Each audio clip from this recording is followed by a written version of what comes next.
The University of Windsor sits on the traditional territory of the Three Fires Confederacy of First Nations, which includes the Ojibwe, the Odawa, the Potawatomi, and the Huron-Wendat peoples.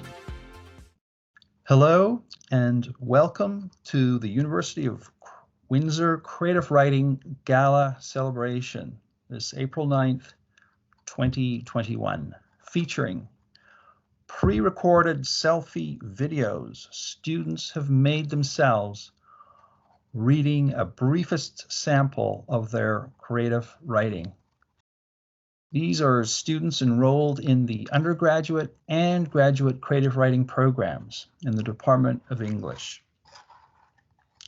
Opening and closing these celebrations will be a very special guest, our virtual writer-in-residence this year, Cecily Nicholson. Thank you, Cecily, for all that you've given our students and the Windsor community during your virtual stay with us this year. You've enriched our collective experience and individual experience enormously. I've asked Cecily to read for a little longer than everyone else. I can't imagine how it must have been for our students taking courses this COVID special year. It's been a singular teaching experience for myself and for my colleague, whom I now introduce to you, Nicole Markotich. Hello, I am so glad to be here tonight and so glad that you could all make it. I teach creative writing at the University of Windsor. This year, I taught the 2710 and the 8920. So our entry-level students and our top students. Tonight, every one of them is going to blow the tops of your heads off with their amazing, fabulous, and talented readings and writings that they've done for this special night. First, please welcome Cecily Nicholson, the University of Windsor's 2021 Writer-in-Residence. Enjoy! Hello everyone, I am delighted to join you for your gala event this evening. I thought that in the spirit of learning how to write, I would share some earlier work, some of which found its way into my first book called Triage. And I'm going to read from a section called Service. It begins with the note, imagine a careless life. Common techne, plural, practical, and flexible, nurtured on sour ground work songs, unitary hymnals of ascendant grinds, swash, salvage lumber, wax, and binder twine. We drift, taking in water is an awkward discipline, as strays gathering tumult, under bridges, small dot passages to mouth, service, rids, city, misery. But we swallow stone grit and we get round with risk and rest as bodies of waved matter because we are home. By powder and lead, we are home in this temperate bayou smelling of diesel that harbors less and less. Security worries less because import has been offered up, grist to the mill. And this was the distillery. Smoking all the time like the boys on the rusted red and blue tankers, anchored. Come no closer. Coalface was a victim of careless talk, giving donations and attacking on all fronts. Antiquity bought Gringolandia. Income performs corners, prefers live-in, work-in, Escalier apartments.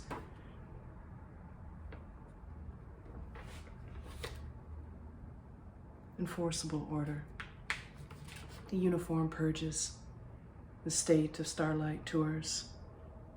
Ruthless menstruations and salt heritage working still. And these borderlines that are in motion, these tin casings with their greasy chambers and the eyes that slide by eager to buy articles for use and contemplation because every want wins its associations, but economy is calmly crafting things of value, ruinated, sumpweed.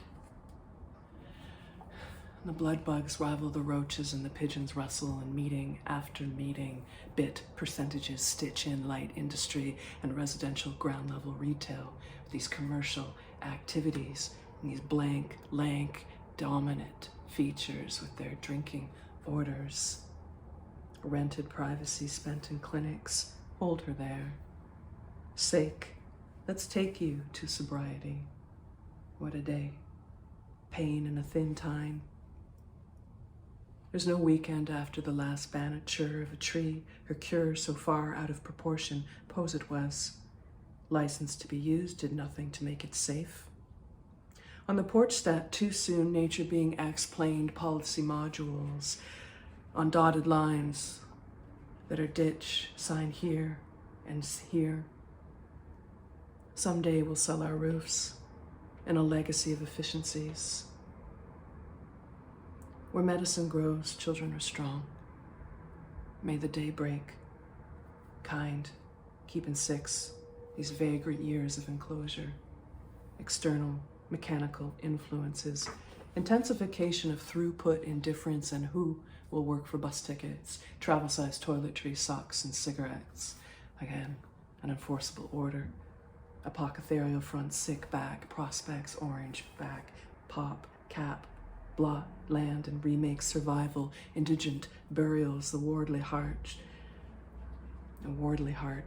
wretch, surge, memorials as bruises, the yellowed sage and blackberries that age behind the brewery, old railway tracks end in bramble, and broken faces living under the bridge, kiss, ham drippings, salt from an old man's rags, the waning gibbous lamp low 100 block, sighing alder flats, branches woven above the mossy decay in the methadrone.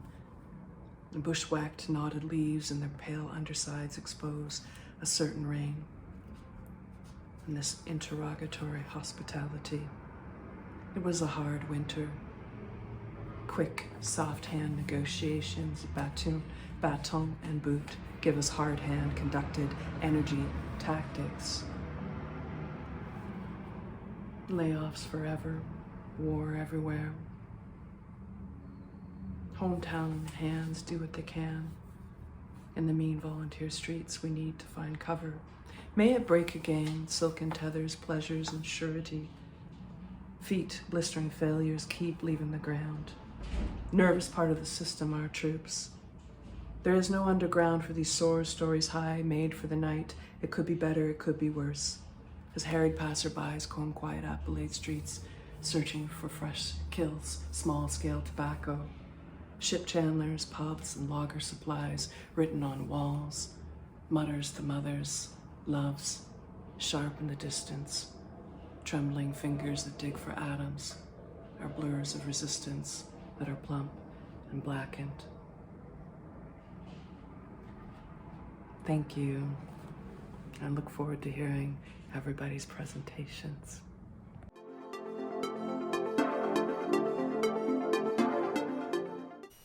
These are two related poems. Burrow, Burrow. In a hole in the ground there lived a rabbit, not just a rabbit, but the odds and ends of worms and oozing things with roots of trees alive and dead. Each of these things lives together in a delicate balance on a twitching rabbit's nose. Bugs and bunny.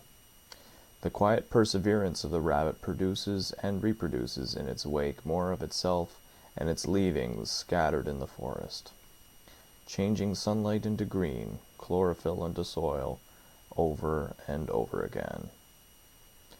Burrow, Burrow.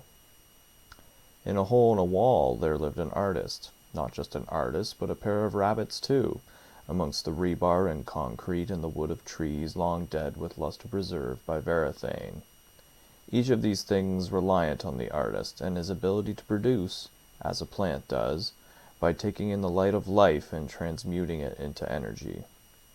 They live in a taxidermy reality, in vain trying to preserve nature's order, as the artist assumes all the roles in the play, and the rabbits exist at his sufferance, a soliloquy of purpose.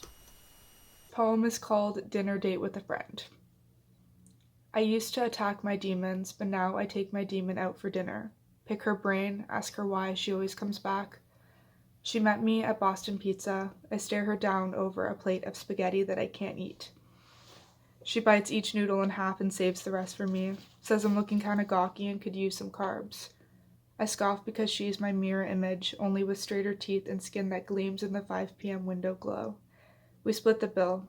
At least I didn't have to pay for everything this time. She says she can't answer my question, she's not the one in control. I tell her she's the only one here. The last time we met, I gave her a bloody nose in the 7-Eleven lot. She told me I was unlovable, threatened to punch me in the eye.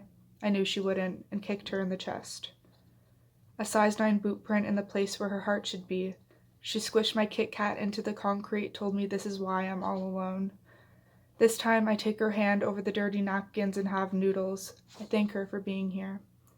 She digs her nails into my palm but promises she's always around. It was almost endearing. If only she hadn't split my sigh of relief in half with a howl and a clap on the way out. We told you so. They said, you'll lose them at one point, yet always told you to keep them safe. They said, don't take them off, so you learn to never leave her plastic feet bare. There were 2 pink rubber heels the size of your nail. Parents told you they'd go missing one day. Then they did. I didn't have enough time with those heels, nor did Barbie. Once, they were thoroughly attached to both my heart and her feet, but that didn't stop them from leaving us. It wasn't my first time losing a pair of plastic accessories. It wasn't the first time, but I felt the loss. I had no choice but to feel irresponsible. I had no choice but to feel horrible when I couldn't even say sorry to Barbie. I had my parents scolding me for crying, telling me they told me so. It wasn't my first lesson with the 4 words, we told you so. Almost every Barbie I owned had lost their plastic heels. Almost every Barbie I dressed had been told, maybe you look better barefoot. Even though all of my Barbies were told they looked better barefoot, almost every one of them had heard the lesson, we told you so, and watched me cry over plastic accessories stuck under the couch. Excerpts from Lie Down Bread So I Can Eat You. One of the first Serbian recipes I learned how to cook was cabbage rolls. Yes, there's a Serbian version. Trust me, it's different. My grandma showed me how to roll them very carefully so none of the filling would fall out. I rolled maybe the first 2 the way she showed me. My grandma laughed, mildly appalled. Baba would never have done it like that. She'd be rolling in her grave. But I'm going to do it your way from now on. It's so much easier. As far as I can tell, the standard way Serbian recipes get passed down is this. You ask your grandma or a Serbian baba how to cook something you like eating. She recites the recipe to you from memory with no measurements. Several hours or days later, you stand in your kitchen and try to recreate the dish from your memory of her explanation from her memory. After I attempt these recipes at home for the first time, my mom always says, go give some to grandma. So I put it in a little Tupperware and I walk over with it while it's still warm. When I bring my grandma other things I cook, she always waits until after I leave to eat it. But when I bring her Serbian food, my grandpa always dutifully fetches a fork for her from the kitchen without her even having to ask. Then, standing in her foyer in her pajamas, she takes a small bite and chews thoughtfully while I wait for the verdict with my coat still on, standing on her welcome mat. Baba wouldn't have made it like that, she says, and then laughs, and reminds me that she has to say that, because it's tradition. My grandma is delighted I've taken such an interest in Serbian cooking. Now someone else can do the cooking for her. So that's where I get it from. Pregnancy. Miss, are you having unprotected sex? Yes, was her reply. At the time she was unaware of all the difficulties surrounding the hard labor it goes into planting a pit. Maybe her genes descended into the heavenly abyss, where all systems of life take shape and form, dismantling and dispersing its venom.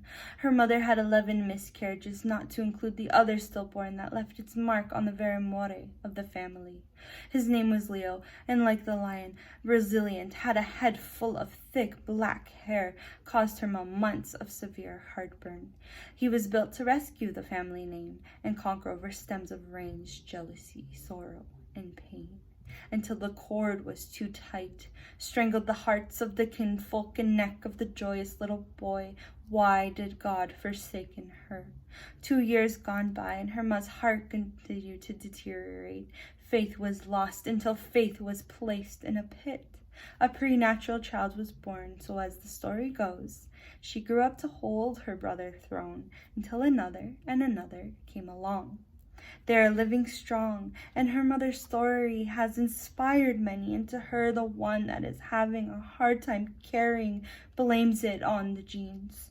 But with all the testing and exams she treaded through, so now she waits for the luck of life that was once put in her mother to miraculously be inherited to her. I love you to the moon and back. Starlight dances softly across the craters of the moon, humming a gentle lullaby, twinkling, spinning, twirling around, carefully as to not awaken the mounds of dehydrated tears that scattered the landscape. Moon smiles at the delightful reassurance. Such harmonious melody has not filled the crater since. A quick gust of wind suddenly sweeps over the twinkling imprints at once kiss the moon's surface, hollowing, cursing, bursting through piles of dark, vivid evocation. Starlight ceases. Cold shadow stretches over the moon, devouring the surging streams of light. Twisting and turning, the wind leaps into a scornful fury, dispersing into the domineering depths of darkness. Beaming, Starlight sprints, reaching, grabbing, diving into the storm, spreading, submitting, splitting the very storm. Here, Starlight and Shadow meet, falling into an eternal bond of unholy matrimony, clashing in destinies, protecting what they came to destroy, the offspring born when light impedes darkness with a rain of kisses. The moon relaxes, but never quite feels the same again. When did the starlight stop dancing? Why did the shadow stay? With perspective sliced in two, the truth was hidden away. But now, Starlight knew there was a dark side to the moon.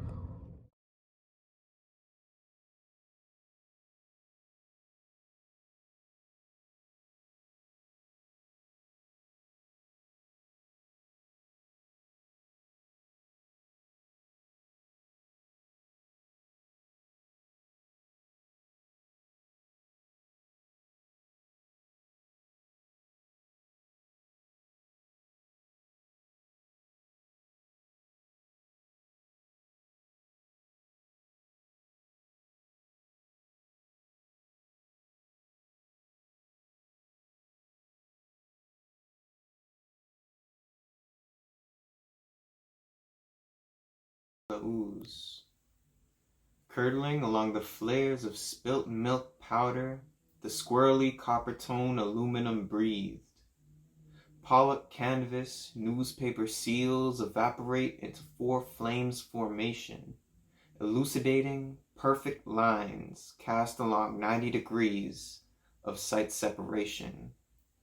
Curdling along things flung, offing, spilt, milled, pow, dill, tilled, squirreled, copper tone, aluminum bone, Pollock canvas, newspaper sass, evaporate.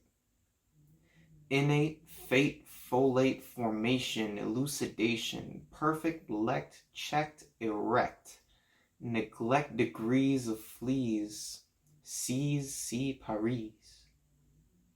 Curd lulling, all on the full layers of soup, lit, Malik prow hurt. The square, really, cop pertin, aluminum, bread head, pulled looking, fast spew, paper heels, ever pour, 8-2-4. Full aim from mage in a Lucy dating perfect line, quest. Stall 1 in T degrees, off-site, separation, sunny. An excerpt from Instead of Going to Mars. On February 18, 2021, the United States government began the landing of Mars Perseverance. Despite the rover's success, there's talk of dismantling and none of expanding on a day of innovation, creation, and scientific exploration. There was no celebration. Investing in science reached its peak in 1964.4% to NASA, but 1966 initiates a descent to a disadvantageous 0.48 today. Why are we calling on the reduction of the already reduced? Why are we calling on the sacrifice of innovation for education when there's a fixation on world domination while there's starvation in the streets? Instead of going to Mars, there needs to be an investigation of government funding and judging how we put profit above people, greed above the need to rule, the rule of gold above the golden rule. When $934 billion go to wars and white collars with more than 50% of discretionary spending, lining budgetary pockets when we could be funding galactic rockets. Instead, the United States military costs more than the next 7 countries combined, and yet they are inclined to deny humankind the right to be human. Another mass shooting, another riot looting, the accumulation of their corruption, lies, and extortion leads to the only door open after college for me is the loan office's interest in me. Perseverance is a solution we require. With investments into science, for the second time, man can discover fire.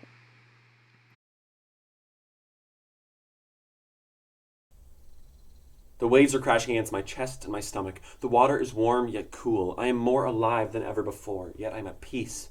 Peace. I have the pleasure to dunk my head under the water and imagine the fish swimming round. I am dreaming with the fish. They are dreaming of me, yet I'm awake, more awake than ever before. Bliss. For the first time ever, I soak in it. It soaks in me. I am the current, yet the current is inside of me. Then a pit forms. It sucks it all down and down and down and down, and all I can hear is a violin screeching like a decrescendo, like something bad's about to happen, like Chef Ramsay's yelling, "Get out of the kitchen," because the beef is medium, not rare, and the fire is getting like really, really, really hot, like very warm, past warmth, like past. I can't feel anything I wanna feel.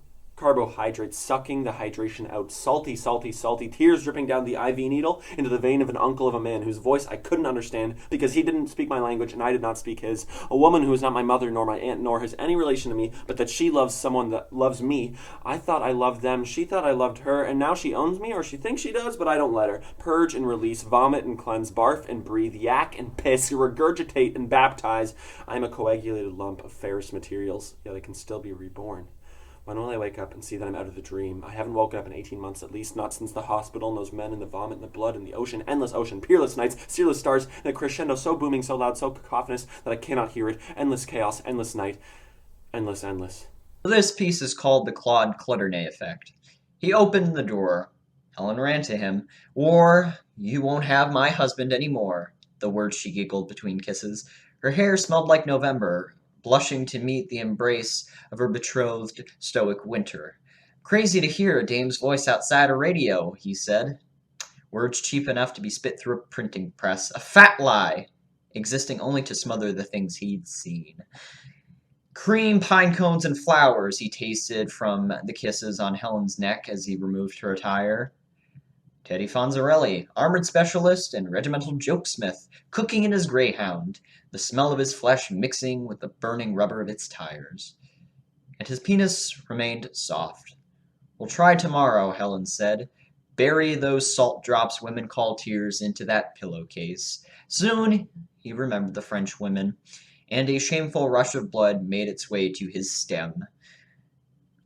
Hair that smelled like squirrels, and breaths that carried the scent of sardines, toothpicks jammed between their teeth. Widows, half again his age, with sagging breasts underneath. Helen didn't have that delicious smell of war, and every failed fucking only made her feel more barren.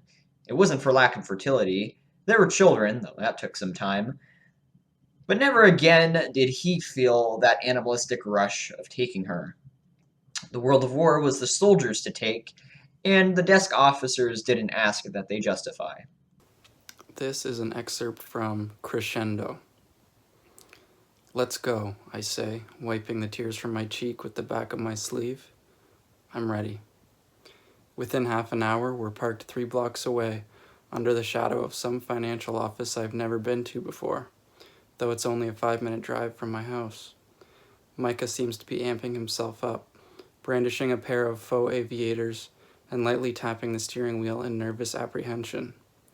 I pull my hood up and don an ugly pair of plastic purple sunglasses, which I've had since I was a little girl.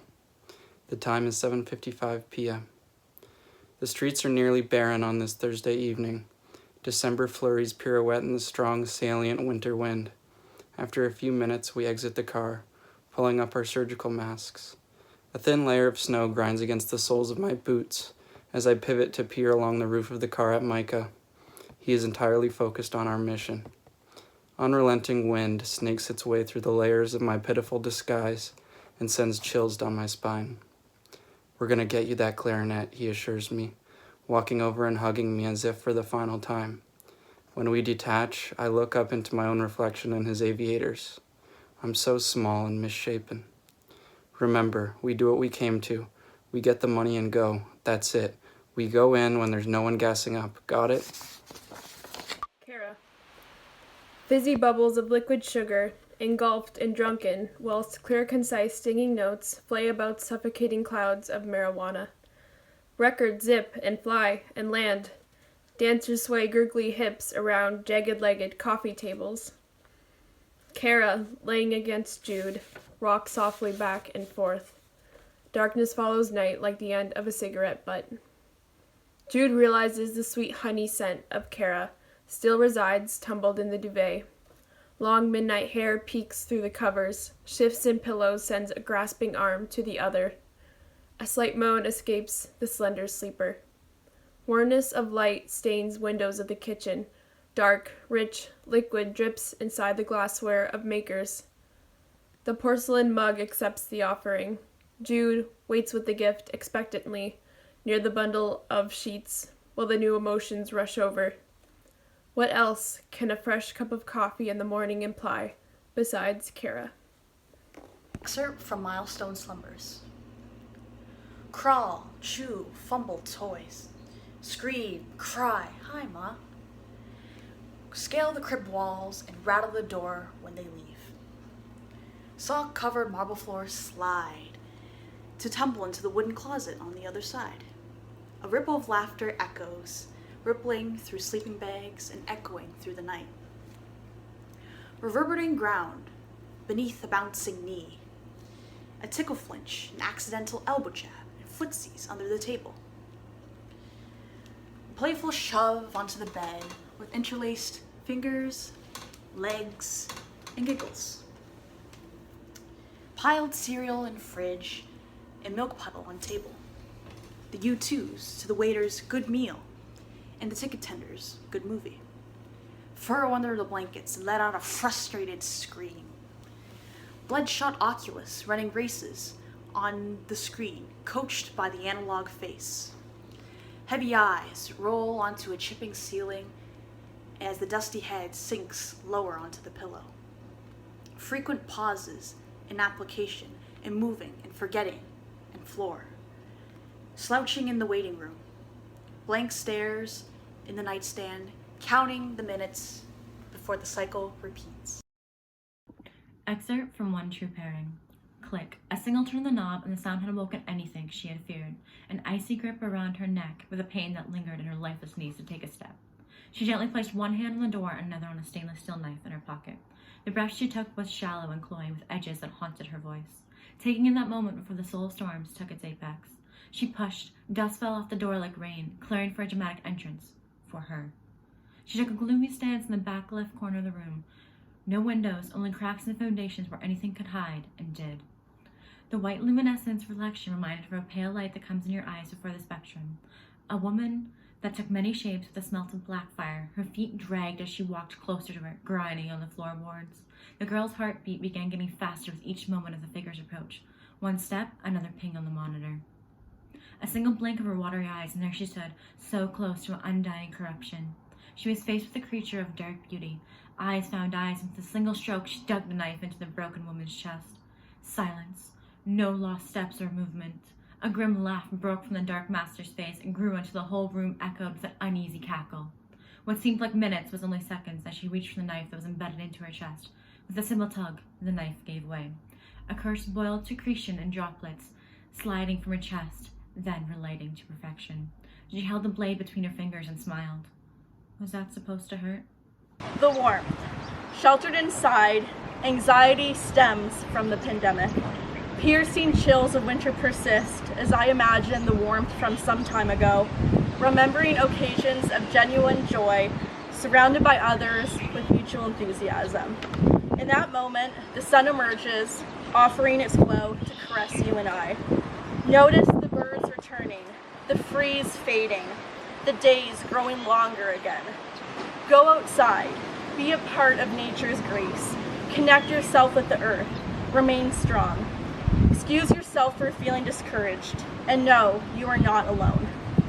2 lockdowns in less than a year is destructive to one's mental health. Remembering celebrations where we could hug one another, embrace for a photo. Years from now, this will be proof of our resilience amidst a hardship. Tough days will dissolve now, as the snow on the ground will evaporate. Outside, the sunny weather transpires. I am starting to feel more like myself. Beside me is a sheet of ice that remains untouched until I break a piece off impromptu. Each sliver of ice melts in the heat of my hand as I notice that the world can be truly beautiful. Green flags with squares of peace are blood-stained in vain. For the peace, love, and unity promised by our forefathers is superimposed by the sound of history repeating.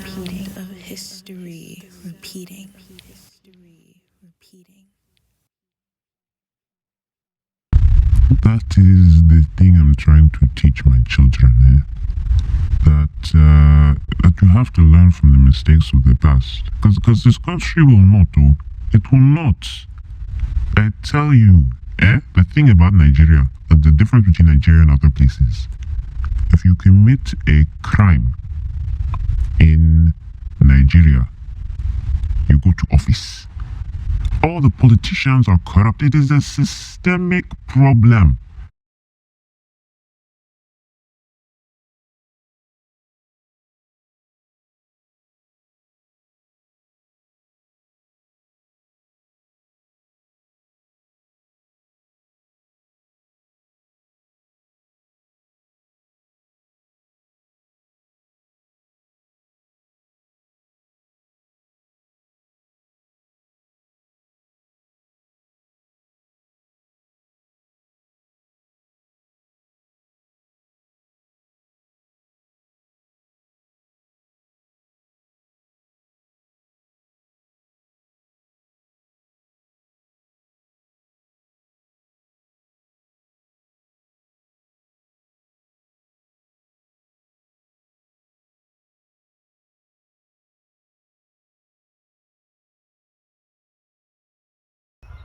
Pupils playing God. I remember the day you were struck by lightning. It must have been a Sunday. We went to church and you said that you wanted to be God. You heard about the way he flooded earths, transmuted souls, the way his immortal hand could hang a man. You read and reread the Old Testament, dog-earing pages of deals with the devil, sacrificial lambs, virgin blood against the stones. We walked home, gloved hands clamped together, tripping over rubbled cobblestones cracked from the earthquake last fall. You wanted to cause earthquakes with your hands. I wanted to brush those hands with mine over gingerbread cookies. We were taking a shortcut through the farmer's field when it started to rain. I ran to the woods for cover. You stood in the middle of the grass, eyes unblinking, and looked up at the sky, palms outstretched like a martyr. When the lightning hit you, I couldn't move. Nerves traced your body, black tendrils flowing over pale skin. You were permanently marked. Your hair radiated with energy, and you smiled. Excerpt from Enchanted Gold.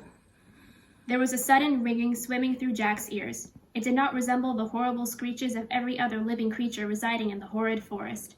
It wasn't even unpleasant. It reminded Jack of the twinkling of a starlit sky, of a gentle melodic song that soothed him to the core, like a drop of hot liquid trickled into the pit of his stomach.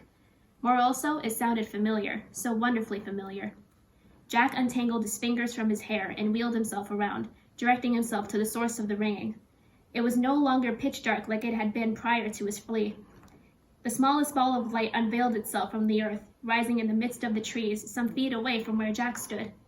The light emitted rays of soft blue, verging on cobalt. The melodic ringing faded into what sounded like a child humming a foreign tune. The ball unfurled itself, now resembling a baby-like creature no bigger than the fist of a baby itself, with white dots for eyes and a thin line for a mouth. By the sound of the voice, Jack assumed it to be female. Jack, frigid from shock, stood abnormally still as the will-o'-the-wisp glided towards him, her tiny eyes blinking at him quizzically. He never imagined something so innocent, so pure, could ever exist in such a dreadful place. I will be reading Van Gogh slept. Paint-chipped lips whisper when the stars shine. Dry sounds peeking over the asylum windows. Look up. It's hard to sit in the eyes and see through. They are not ocular like a telescope. Knowing and yet not. An ear in hand, bones ache. How many days have stained fingers tried to stitch back that limb? It was so quiet in the tall grass. Found looking? For what? Only an easel, dressed with a half-done landscape. A small hole punched through the horizon.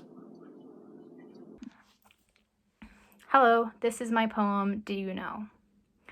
Do you know the sound a man's leg makes when it's being cut from his body? It's the same sound you hear at the butcher when they hack into a cut of beef. It's meat. Nothing but meat. Marbled with fat, thick with muscle. Do you know that men scream like men, for the first little while at least, but eventually they scream like animals do. Long and shrill and desperate. Do you know that every man does this? Even the ones who start so brave, even the ones who spit in the eye of death, they all scream. All of them. Do you know? Do you? Do you know that human flesh melts at 162 degrees Fahrenheit? Do you know that a vehicular fire can burn it up to 1500 degrees Fahrenheit? Goodbye, body, burn! Sometimes I watch the exit sign blinking. Reset. Begin again. I'm going to burn, did you know? I don't want to burn you too. Screaming like animals scream. Dying like animals die. Thank you. Did you become the adult you wanted to be? Your brother's meat rests in your lap, one arm slung over his torso while you work the second one back into place. He does not complain, which is good. You would not appreciate being scolded with a needle in your hand. Your brother would also not appreciate you weaponizing sharp metal against him. So he allows you to continue the menial task of stitching his arm back to his shoulder. You like your brother like this, pliant and malleable under your deft fingers. As you go round the juncture, you graze your nails against the bound skin in hopes of playing your brother like a quin. Your brother sings alongside your threads of pine, pickle, and fern. Your fingers twitch with interest, knuckles brushing against his toughened skin. Your brother is too big for your lap, being the grown man that he is, but he is most at peace in your embrace. In this moment, you lean down to touch your slick tongue to his chapped lips, except your brother is missing his head still. You resume sewing. Out of reach. The sand feels hard. There are no lights on the beach, only the massive expanse of stars. I remember stargazing with my uncle, and he asked, would you go into space? Without hesitation, I said yes. What about your family? Could you live without them so far away? Of course I would miss my family, but being up there, imagine all that you could see. I want to see the earth and moon untethered from gravity. It feels like homesickness, but for a place I have never been. My nose feels numb, but I don't want to go back to the campsite. Instead, I time my breathing to the sound of the waves rushing to shore. I wonder if they'll ever reach me. Maybe I'll recede with them, but where would I go? This isn't an ocean or a sea, just a man-made lake in southern Saskatchewan. Maybe that's what it's like wanting to go to space. You can only go so far before you have to decide, keep going, or turn around. I drop my hand into the sand and feel the grains under my fingernails. It's always scorching hot during the day, but at night, I can feel my fingers paling. I close my eyes. Maybe I'll stay here a little longer. Breathe in, recede out. Hi, this is an excerpt from a poem called The Birds and the Bees and My Typewriter and Me. 1. Daydreaming up a stellar conclusion to my story, I vomit up stardust and wash it back down with the liquid in my mug. 2. My trigger finger slouches over 51 thirsty keys. They ache, moan, creak with virginal electricity. The dried up alphabets beg me to spit on them. To swirl my tongue clockwise the spool until the fresh ribbon is bound tight. To lick each key bar from bottom to top until clean enough to strike down my throat. To hook my bottom lip in the underside of the typewriter's body until it bursts, warm putty overflowing from mouth to chin. Inside me, the letters wish to swallow whole the fistful of asteroids I hide in my gallbladder, choking on acid reflux with each hungry bite into rock that cracks their teeth in two. Enamel indented and skinny dipping on the pores straddling my skin, I'll say, go back home to the wormhole from whence you came. They can smell the liquid bubbling up in my brain, froth spilling out my ears. 3. My audience snacks on the popcorn ceilings, scraping off the kernels with their 2 front teeth. Timidly, the curtains serenade the walls, shuffling back and forth together on the porcelain floor. 4 rows of keys give me a standing ovation as the setting unfolds. Fatherhood. What does it mean to be a dad? I just became one, and I'm not sure if I should be like my dad. He was not the worst, nor was he the best. To me, he was just Dad. It's been months since I even thought about him, but as I see my own child sleeping peacefully in his crib, a flood of memories fill my mind. My dad was a stern, hard-working police officer who laughed until he cried watching a scene from SpongeBob SquarePants. A man whose anchor-fueled voice could shake the heavens whenever I did something wrong. But he could also passionately sing along with the radio. A man who barely understood my love of anime and superheroes, despite having watched all the Marvel Cinematic Universe movies with me. There's so much about my father that I find aggravating, and just as many things that remind me why I loved him. Now, I can only say that I feel an overwhelming sense of sorrow as the moment of my father's death seeps into my mind. A young boy crossing the street to get home in a rush from school, as a car was barreling down with no way to stop. Without a word, my father desperately leapt in front of the killer machine. Then he was gone, only existing as nostalgia and pain-filled memories. I can only imagine how my kid will remember me.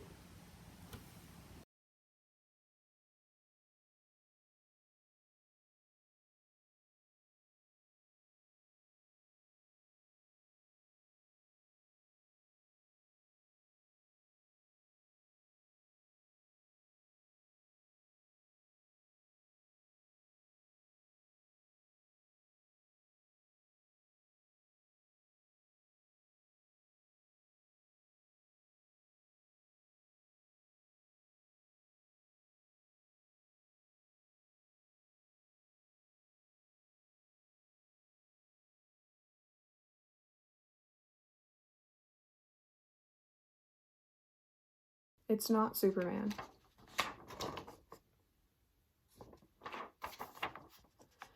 Weightless, gliding so wistfully, soaring so powerfully, untouchable to the grasp, outreached hands and skimming fingertips, outreached hearts and raised spirits, glimpses of color pale and pristine, shimmering in sunlight, reflecting glitter when the sun touches silver and gold, a beacon of what is new and pure and safe.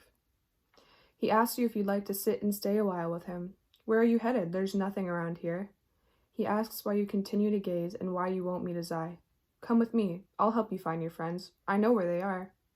He takes a step closer and a rough hand grasps your wrist too tight. Tears well when your screams are muffled and your innocence stolen. Weightless wings beat through the air. Ever-watching eyes are the observers of the forest, monitoring maim and assimilating the horror. Ever-reaching fingertips that can't clutch the new and pure and safe. Untouchable to the heart, power unutilized, and so very hopeless. Excerpt from A Puddle's Jump. We went in secret to Arabwe. Mama wore her best sunglasses. Uncle's car weaved through invisible lanes until we reached the seven-pronged roundabout full of yellow taxis in perpetual orbit. I reached an arm out of the window to cool my excitement, a futile effort as Beirut Road gave way to restaurants and cafes embedded in the cliffsides. We ascended. The near-empty restaurant bred guilt, and I silently sought the waiter's forgiveness as he reached an arm around me to lay on my plate a knife and fork. I found thrilling comfort in that strange intimacy, and as he filled my glass with water, sparkling in the sunlight that seeped through the awning threads and the floor-to-ceiling windows, it was as if he was pouring the shimmering liquid into my very mouth. My proprioception expanded to include him as he circled around to the plates and glasses in front of me. A crown tattoo peeked out from his white cuff and gave him away. There was more, infinitely more, beneath his words of welcome, his trained gestures, his worn apron.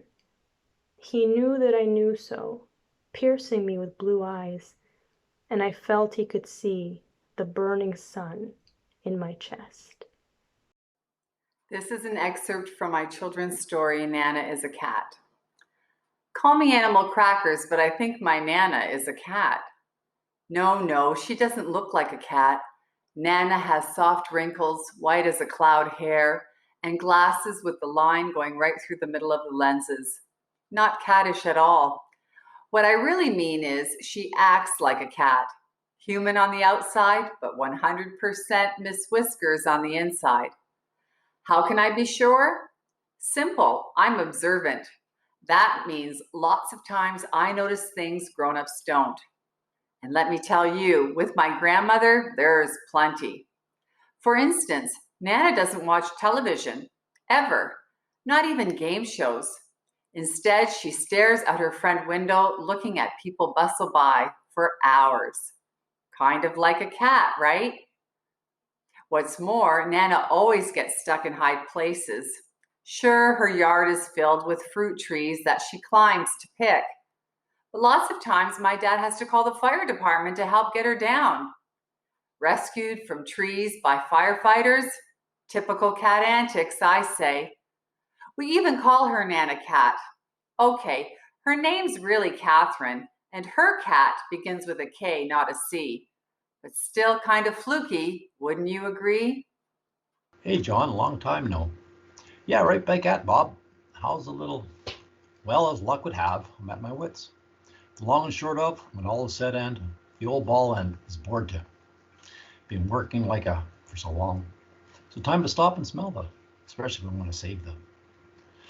Yeah, well, when it rains it, that's how you're going to bury them. You only live, so I'm going to try us on it. Yeah, Bob, at home, you? Well, wonders never. My back is against the, as all's fair in love, and so what do I have to? Better late then, I suppose. Letter. Okay, John. Let's go. Words fail. To bring home the bacon against all odds, behind the 8-ball, same old story. While burning the candle at both ends, it goes without saying, by sweating blood or by hook and by crook, full steam ahead. A broken record. Now the burning question, since joined at the hip and sealed with a kiss, what price to keep the home fires burning? The road to hell paved with good intentions, always two to tango, ancient history, like kids in a candy store over budget, counting the chickens before they all hatch. Last-ditch effort, knocking on wood, ain't over till the fat lady sings. Good, or am I barking up the... Wait, I think outside the... Nothing ventured. Eh? Maybe I'm out of the frying pan into the... with this one. Keep your fingers, okay, Bob? Sure. Probably just in the nick of... Excerpt from Take 5, The Secret Life of the Gut Bucket Gang. 3. Hurry forward. Send young, brass-horned baby with her sandpaper tongue center stage. She who don't believe in creators or powerful gods. She just believes in consonants. She who fell to earth slack-jawed and in cacophony. She who counter melodies with the stutterer's tongue. She carried 10 or alto sax in her arms since age 6, since some king she once called Daddy gave it to her. Breathe in, 3, 4, 5, 6. Hold, 2, 3. Breathe out, 3, 4, 5. Lean in, breathe out, breathe in, lean out, breathe in, breathe out, breathe intonation. B flat, and solemnly send those tight lips slipping lisp between pats and smacks. She slipping away as Pops gives a standing ovation, clapping his tip on the soft spot of her thigh. Up, down, up, Pop locomotes left, right, then left again. His repetitions rhyme with the ashes slipping off his cadence-free cigar down the side of his pulsating piano. The men don't ask if baby likes being used like a little ashtray when she yields to the capo of each man. Does she feel their disjunctive longing? Do they chase her trill? Dig in, dig out, dig it. This is an excerpt from a piece called Hosted Event. Pulling back the bathroom door, the change in atmosphere almost gives me whiplash. The Sentimental Idiot Brigade is still milling about, but they haven't started their show yet. Out here, we're backstage, hours before opening night. They're rehearsing their lines, stretching their facial muscles, pressing the creases out of their costumes, but they aren't quite in character yet. No, they wouldn't dare waste any of that precious energy before stepping onto stage. A couple near the entrance recognizes me and scrambles to begin their performance. Oh no, somebody lifted the curtain early. It's almost enough to make me feel bad for them. Must be exhausting. Their faces contort into what one can only assume is a sympathetic half smile, their eyes practically bulging out of their sockets and their brows creased in and upwards. I nod before turning quickly so they don't notice the grin I'm biting back. Who even was that? Pushing through the crowd and into the reception room, I stop short at the sight of the casket. Deb bumps into my back and I stumble a step and a half closer. My stomach clenches, gurgling for me to stop. Get out of here. This isn't right. A small hand presses into my lower back and Deb leans up to whisper, I'm right here, honey. Just don't leave her alone up there. Sun-kissed. She sits cross-legged in front of him, with their knees touching and breaths sinking. She places a hand on a warm cheek and lands another on a thigh. Tracing down to his chin, her fingers run over every fleck on his pale skin. Has the earth slowed in respect to the blossoming of these moments? He leans away as her eyes trail down, following the blooms of stars and dust. Wonder how many constellations are there in all their vastness and reverence? Has the galaxy hastened towards the sublime, like the blood to their hearts? He trembles under her touch as she drops to his shoulders. Feels as though there's crystal under her hands, cooler, less limber.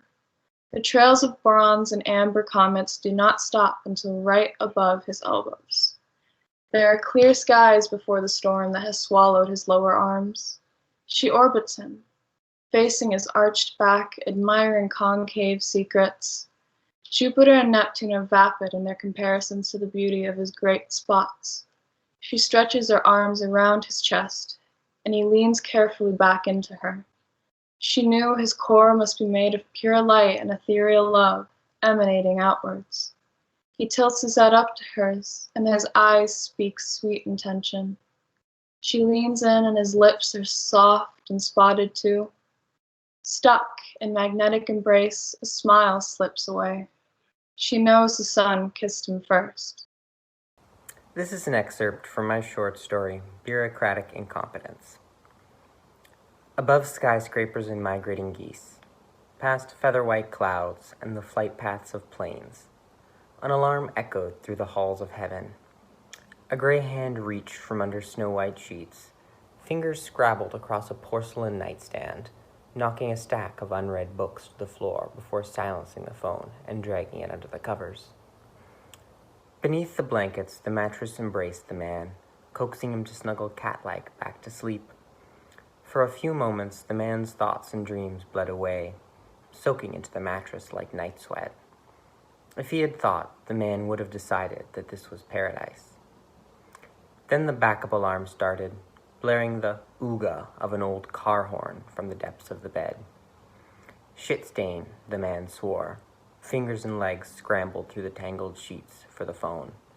He found it between the top sheet and the blanket, and cradled the silent phone like a parent soothing a newborn to sleep. The third alarm shrieked 9 to 5 in his ear, and saw him stumble out of bed and wish death and dismemberment on Dolly Parton. That much morning cheer had to be damnable, he fumed. His toes curled against icy porcelain, and a celestial spotlight followed him as he walked to the kitchen. The greatest of all time. Muhammad Ali was a god to me. No father, so he's who I model to be. An anomaly with the rawest of speeds could throw a cross to your cheek that left you lost if you blinked. I stood in awe at the screen as a toddler at 3, yelling Mats Ali as he bobbed and he weaved. But his most awesome of feats were not in the ring. There were lots of things that made us call him king. I have to say that Cassius Clay was really quite the character. He tried to change his name and faith, which pissed off white America. A guy who could rearrange your face, but the fans were all he cared about. He would die just to say, I won't sign it away, my license to be great and cared about. Stripped of his title, they shit on my idol for not wanting to kill Nam. Almost imprisoned, he kept on insisting his mission wasn't to shoot and bomb. Those years we lost would be a dearly cost, as I'll explain here in this rhyme. Tears I've lost as I feared the worst, we were robbed of seeing his prime. Yet the day he came back, he still reigned with a jab, though his feet were not quite as fast. He learned he could stand and punch with the grandest bunch of athletes that this world had. I had no male influence, so his tale stood for me, a testament of the greatest man. When times were tough, I knew not to hide and duck. Like Ali, I said I can. So many blows to the head, should have known would have led to some serious repercussions. I felt hopeless in bed as my role model bled Parkinson's from repeated concussions. Now, though he is dead, he still floats through my head whenever I'm about to tear or break. He's shown this once hopeless kid how to hold up his head and to always dare to be great. Ali, I owe you all of the fortunes I may make in this life. I don't even know you, yet I often evoke you like a persona in my mind. All you had to go through is why people know you. Your name will never die. You'll be known as noble, the bravest and boastful, the greatest of all time. Sessions. I felt like all my past achievements were worthless. How do you feel now? The same, but I've realized I feel like everyone's achievements are worthless. Now I just believe I'm in no place to judge. I used to think I was teeth all the way down. Some people are rough around the edges. I thought, what if all I am is edges? You used to hate yourself? No, I used to allow myself to be seen as detestable. Why? I thought it came naturally. The more a person knows, the more their fears have to work with. My life is wrapped around me, chains of my own creation. You know, this place was built to study realities, not fabricate them. My shame is great, my anxiety mellow. I feel my life has slipped between my fingers like water. Do you think anyone's hands function like cups? Maybe some things are too difficult for anybody. It's comforting, but how will I grow if I don't take responsibility? You can't take responsibility for things outside of your control. Is that what I've done? If there's nothing you would die for, what is your life worth in your own eyes? Are you saying people are only worth as much as their principles? I don't know. Maybe subjectively. Objectively, there's something to be said for worth based on inherent value. I like that. We'll pick it up from there. This piece is called Can of Flow. Okay, I'll be honest. I'm feeling bionic, like the protein in your yogurt. If your gut hurt, then vomit. Comment, like, subscribe. Seltzer lied, sizzled and fizzled like you and I. I knew a guy who high-fived my backside, and I Tony Hawk flipped out on him as if Blackshear Horowitz.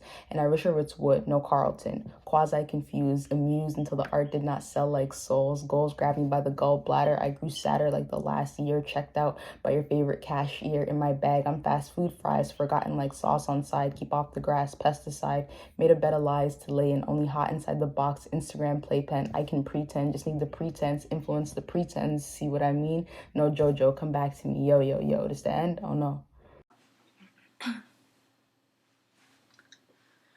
There are bullfrogs out in our backyard. They're chirping because it's mating season. Do you want to come see? It's a sign that something bad's going to happen when there are bullfrogs. The summer I cut my foot at this dead person's cottage we stayed at, there were bullfrogs back then. And the cut was this huge red ring around my ankle. I remember that very clearly. And I remember I cried like it was no one's business. But after one moment where it was the most excruciating, it kind of got better after that. It was like freedom. It was easy. That was the summer me and the boy with blue hair who was a teenager met, and for a while we thought we were friends. Well, we had different definitions of friends. Summers have gone, and come and gone, and come and gone back to me again, back to the person that I always used to be, before something larger than a cut interfered. So now I can stand in the kitchen, in this dress I've been sleeping in the whole night. And I get it's not really about the bullfrogs. But when I close my eyes, I can hear their conversations. And when I concentrate really hard, no matter where I am, I can hear that scream. This piece is called Undisturbed Peace. I want to escape. I woke up earlier than intended, my mind racing, my body still. Already sprinting in my dreams, but something smaller, yet louder, within me saying, stay here. A little longer. The blessing is here. I sleep texted my sister, I am tear-feed last night. I woke up to question marks from her. I don't even recognize that part of myself. An ostracized other being that rests somewhere within me, but I don't see her or even recognize her yet. You are terrified. You don't have to be. I called my parents. I asked for emotional support. I cried. They yelled disappointment and try harder. I cried harder, asking them to stop. They got angrier. Why did I even call them? Stop striving. Look here. Running from somewhere is easy. Breaking away from a demon inside of you is not. You have been here before. I guided you through. I called my sister, my friend. I ran, but not from my mind. Things felt right for a moment, and then I was still left with the achy pit of dread and internal warfare. I'm bigger than that war. I did not believe that little voice, big voice, however you want to refer to it. Even more, I did not trust that I or he was bigger than my fear. And yet, that voice still came. Trust me. You are safe. Stop running. Abba. Overthought. My thoughts creak. Moaning floorboards kicked in mold, moss to log, shag wall to wall, swollen, spotted, splattered, stained. Stuck to my head.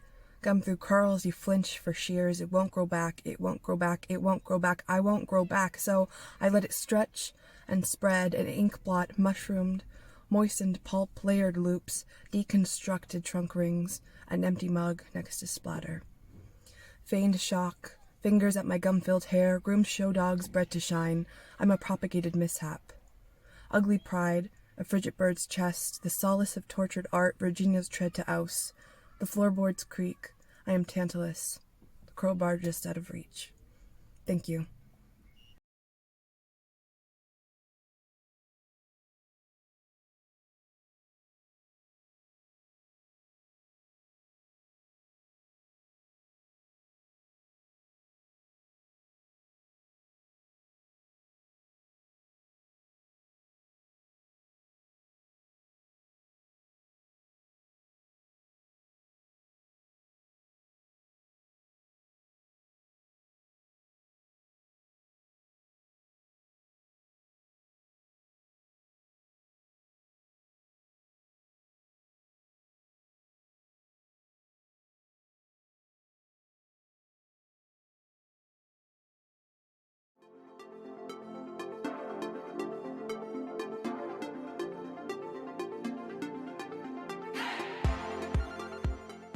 This is an excerpt of a longer piece titled Cassini. November 29th, 2016. Dear family, here we go. My last pass around tightened the end of my glorious goodbye tour. You know, I'm glad it's Titan giving me this final send-off. She's the largest and the placement is perfect. To her final pass, I'll shoot right between Saturn and the F ring. But I like to think that Titan and I have a nice little friendship. Or wait, I should say had. Because, you know, not like we're gonna see each other after this. I hope you send someone after me to keep her company. Maybe a satellite or possibly another probe. I know Huygens didn't last long, but that doesn't mean that we can't try again. Sorry, doesn't mean that you can't try again. I know that the plan is to go down in Saturn, and I'm not arguing, not at all. It's a smart idea, making sure to limit contamination to the other moons like Enceladus, and becoming part of a planet I was sent to study. It feels right. But if I had to crash anywhere, if I had to choose, it would be Titan. Coming up on Titan, in position for slingshot. Saturn, here I come. Signed, Cassini. Cat poems. Grasshopper catching. Zig-zag, flips, hands twisting, miss, skid. Stop, switch left, pause. Step, step, step. Pounce, wrap hands around legs. Drop grasshopper by Bart's head. Nom, nom, nom. Grass, spaghetti, salmon canned food, catnip, chili, bread, bees, avocado, Bridget's finger, butter, catnip treats, milkweed plug, flies, snake plant, chickadee, crackers, rocks, anyone's finger, raisins dipped in butter, grasshoppers, catgrass, dirt. Furry bums. Floofy, fluffy, furry balls of fury, clawed, assholes, cattail, fluff sticking out, too damn soft not to pet, poop stuck on bum till scissors snip off muddied, stinky fuzz, tail too tempting, tug tufts, teeth and claws for, foozy, fleecy, frizzy. Gastro. Her belly laughs, her belly breathes, her belly rounds. Her belly rolls, folds, sings, softs. Her GP tells her belly to lose weight when it is her chest that hurts. Her belly takes up space, glorious, glorious space. Her belly paints on canvas. Her belly cha-chas. Her GP makes her a problem. Her GP tells her belly not to eat, not to treat, leave those donuts for someone who can afford them. Her belly becomes pathologized, yet her belly is not a disease, not unhealthy, not dirty, not unkempt, not lazy, not shame, not wrong, not bad. Her belly fears the doctor's laugh, fears the skeptic words, "I don't have time for this. You don't need an EKG. This is psychosomatic. There's nothing wrong." Fears leaving the GP's office. Again. Her belly leans toward listening ears. Her belly hopes for gentle rubbing palms. Her belly craves a soothing, "We'll figure this out." Her belly rounds. Her belly breathes. Her belly lifts. Sputnik, sweetheart. Everything is falling somewhere, so an orbit is just a slow crash, and burning up on impact is inevitable. If the stars burnt out millennia ago, you've got to ask yourself who they fell for. Is that sad? Is that lonely? I don't think so. I think we're all wonderful traveling companions. Phenomenology of night. If the sky is dark, then I am dreaming, space-time folding to cover my body, even as I slink along the city's hazy lines, a shadow creature trying to find my direction, eyes shifting to catch rustles of light.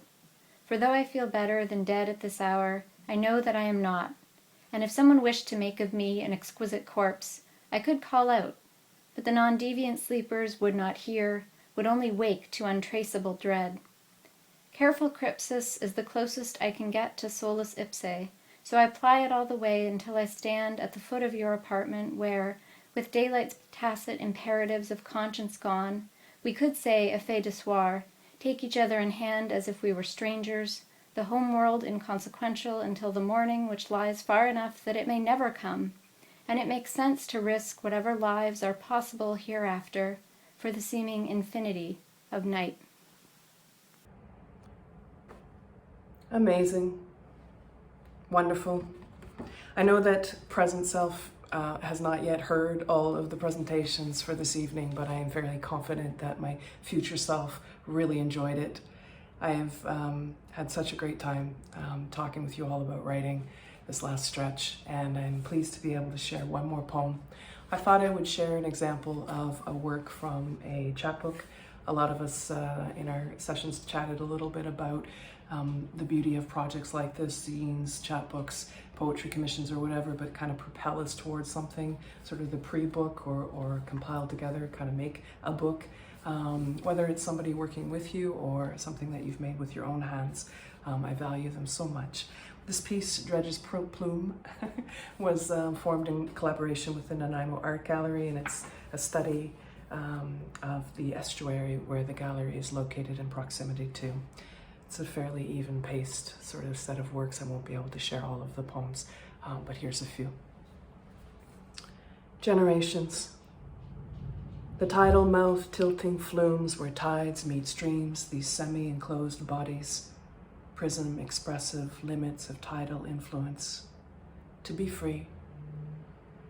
Entering connections, saline coastal thinning of freshwater ebb, channels that shoal river and flows of an ebbing scour, tight and pooling bends to meandering cutoffs, low water slack, brackish depths, constant pattern and geometry swerving sinew.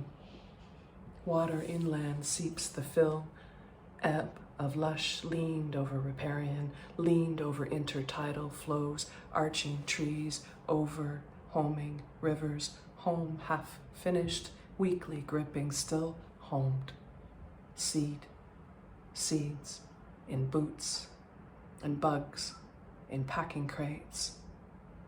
Offshore fuels high bred, brought, cultivated. Sky is light, grown over days. Everything is a coast of open, baying, commerce, winds. Up a brae, coarse grit, shoals, dints, blue-green fluvial strips. In the dark green delta dust, hung in the air. Black apple fists, fur and fish and lumber, gray deciduous claims, heights all logged to stumps. Pavement, composite, synthetic, fibers, snake skin was a carcass, has no meat and has since not moved. Now wed to the ground via tires, ground beneath the campground, puddle-dried life, pigment shapes of river still holds, the shadow trees dark, and a graying road. There is soil beneath the road. There are footpaths far below, tired droves of concrete. Settle pushes into murky sub-swamp edge. Settle pushes into murky swamp edge, and pushes back settlement, far into a dripping night.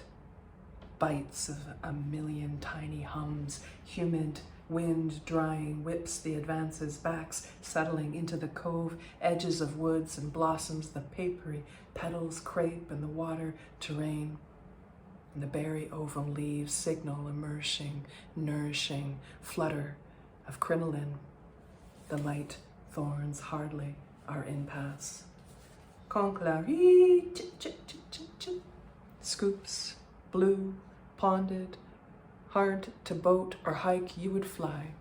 Flap, soar, and dart were the legs not inferior, muscle heavy, too sunken to a light reeds, were your feathers performed of crested tops outing, were you feathers Messages mate, catch, and retrace flight lines. Power lines shred the blue. Sticks of deciduous brittle and kindle.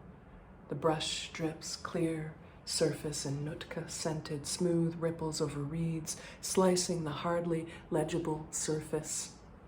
We've learned to read. The surface, like the seeds, departed fluff and pollen.